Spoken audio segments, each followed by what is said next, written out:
We, the post-digital people, can your enterprise survive the tech clash? Anyways, Uldis, introduce yourself just a little bit. What do you Yeah. usually do when you go to work?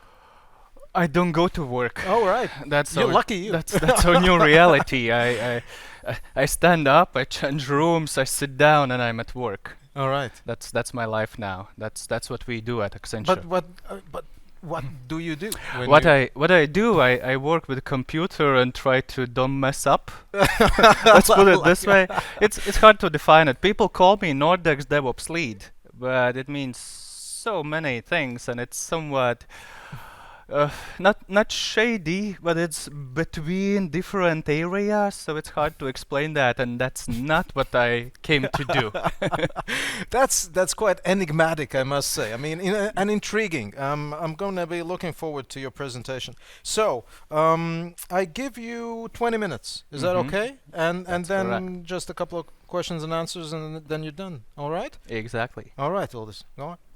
Yeah. All right. As I said, I'm Uldis Karlovs-Karlovskis, Nordex DevOps lead for Accenture.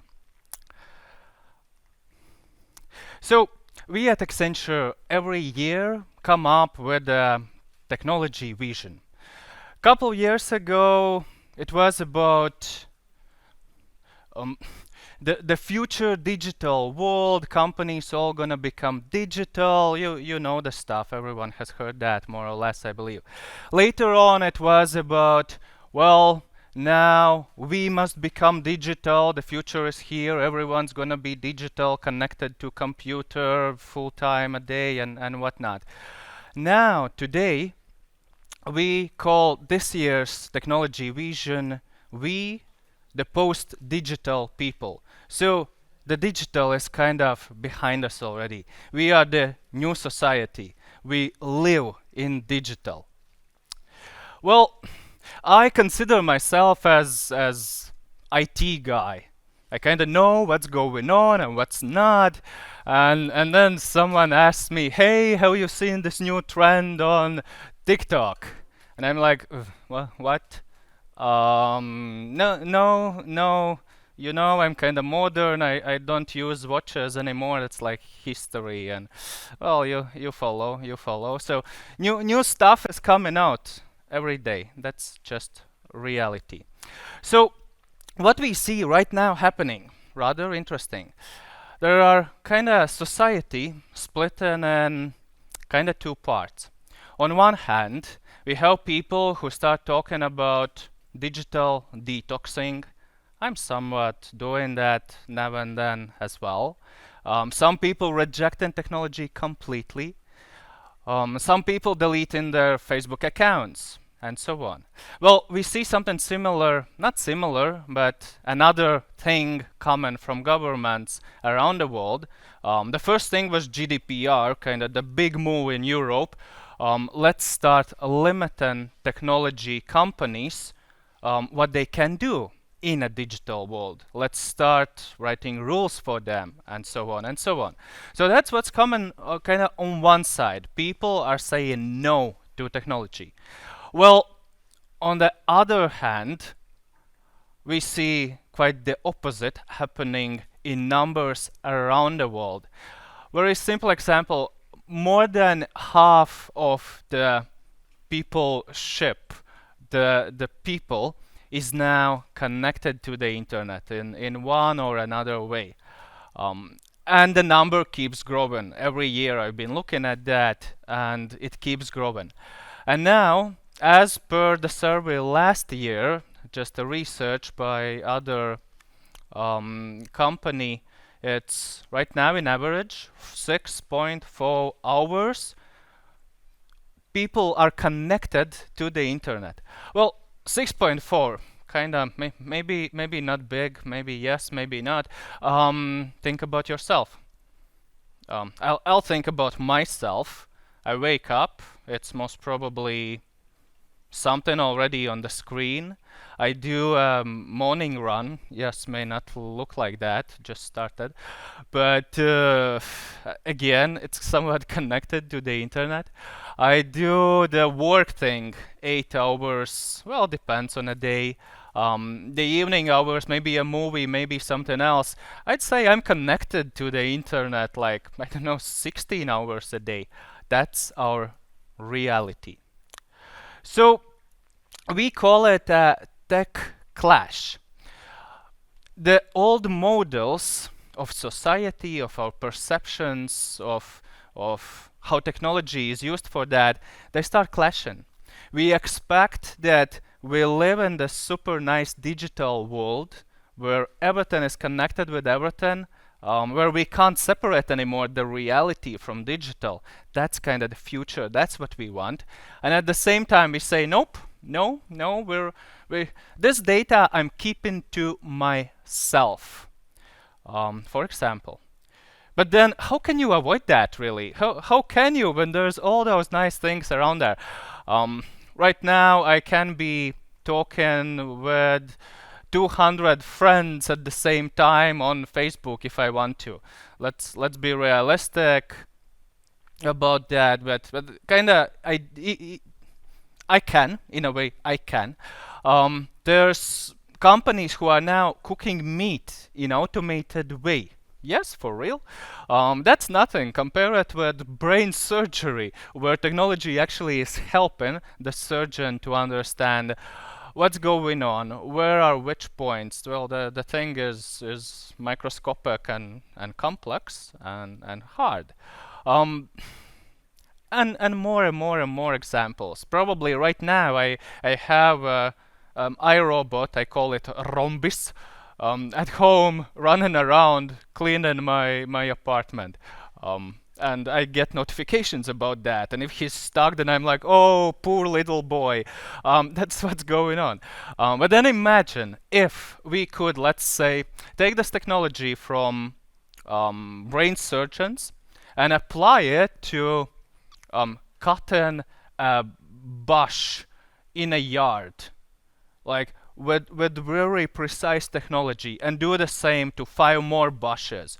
What would happen then? We would start applying 2 different technologies for the same purpose. So that's exactly what's happening today in the world.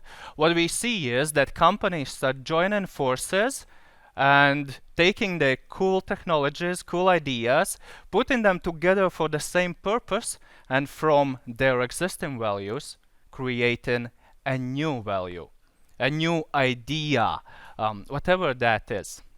There's one little issue, let's call it that way, which is, can we do that if we don't have trust?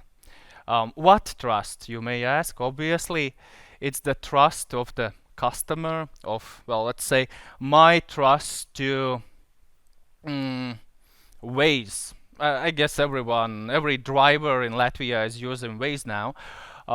If I don't trust my GPS coordinates to Waze, how will others know about the traffic intensity real time right now where I am? And I will want the same from them. So, and that's just very simple example. Think healthcare records, think heartbeat, health condition, and all those things which are very private. So we need to have trust to create that value. The question which we ask to companies around the world is, will they survive this? Can they survive this tech clash? Because it needs that trust. Well, we in Technology Vision talk about 5 areas. I will dive in only in one, but it's the I in experience, which is about customer focus when we build things. AI and me, which is about collaboration between artificial intelligence and a human being. We talk about the dilemma of smart things, where it's just too much data of everything, and how do we deal with that? How do we find the data which is useful? The robots in the wild, which is a lot about IoT, about now some robots living kind of their own life and doing things as they're supposed to, how we can use that. There's a lot of potential in that. And finally, innovation DNA, which is about culture, about how do we make sure that tomorrow we're doing things better than today, or new things comparing to today. We should not be doing same things tomorrow. A little bit deeper on the AI and me. There are a couple of interesting cases. One is, for example, by in silico medicine, the Hong Kong-based company, the biotech company, who right now repurposed the AI platform to kind of join the race for the COVID drug. Everyone is doing that. They decided let's try to apply AI to that somehow. So they're looking for ways how to test the use of the drug they made faster than typically we would do, waiting for a candidate. I don't know how in medicine they call it, but does it help or not? So they're looking for ways how to check that with AI. Pretty interesting. Another case, the story which you just heard about the app in Latvia, related to that. There's Apple, there's Android, and all other mobile phone providers and operating system providers working on the how do more of that information can be shared over Bluetooth, for example, with governments. Actually, governments are giving them the task. Can we get that data? Well, we see in Latvia the COVID app working, doing great things. Just imagine how could we apply that data even more? Let's say to identify a hot point, a week in a future that, thanks to AI, because of previous history, which human being can't really calculate even, the AI will look at the history and make guesses which are the hot points of COVID showing up. That's the future. But can we trust the whole thing? So AI and human collaboration, great. But have you seen the movie, the Social Dilemma? I'm not here to promote the movie, and the movie probably feels like another conspiracy theory in a way, but it talks about very interesting thing which is happening right now in a social media, which is, well, we're human beings. What do we like? We like bad news, we like jokes, we like lies. Truth is boring, lies are interesting. And what do we do on social media? We just click things. This thing, that thing, this is funny, let's reshare that, reshare this. Where do we end up is how AI deals with that. Well, the whole movie is about that. And that's kind of my shout out to everyone today. We start seeing this. If we follow only the bad content, the funny content on, let's say, Facebook, who are applying AI to what information we see on the screen, we start seeing only lies and jokes. So in a way, we're smart people, right? We're smart human beings. We look at the wrong content, we say, this is joke, this is not true, this is a lie, and everything is fine, right? But what psychologists suggest is that we human beings, if we get a question, for example, from these 10 facts, please pick which one is right, or which ones are more right than others. We will select something because that was the task, right? Even if all 10 were not true. And kind of that's what we start seeing on the social media when AI works, when AI suggests us content. And then we logically, or more like subconsciously, select a couple of lies as truth. Maybe we don't believe it at first, but slowly we get pulled in. Um, and now, as per that is, I think, data from July or maybe before that, there was already an article that because people share the fun stuff, the lies, the conspiracy theories, other people start perceiving it as truth and start doing rather crazy things.